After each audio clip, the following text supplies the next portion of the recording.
Yun, magandang araw po sa atin mga kabibe. So bali tapos na po.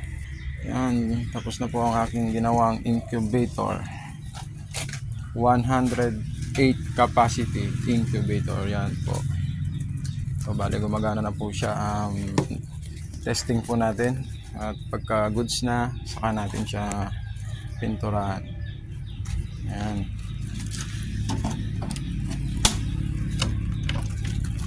Papakita ko po sa inyo kung ano po yung sa loob. Yan, automatic incubator.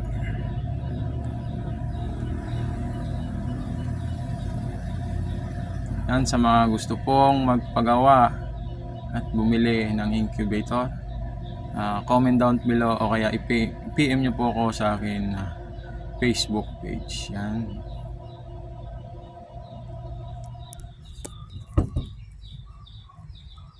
I-set na din po natin yan.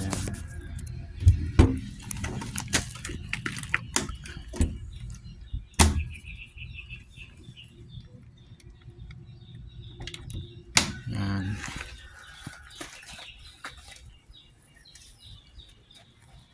So bali lalagyan pa, bubutasan pa po natin dito at lalagyan natin ng salamin para mas maganda tignan yung nakikita doon sa loob.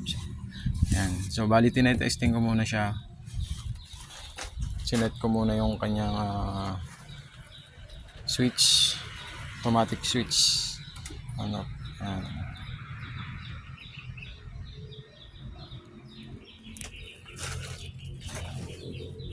Okay. So mga kabibe, pag gusto nyo pong magpagawa ng incubator o pagawa o bumili sa akin ng incubator, comment down below lang po. Maraming salamat. Please follow, like, subscribe, share my YouTube channel. Maraming salamat po mga idol, and God bless.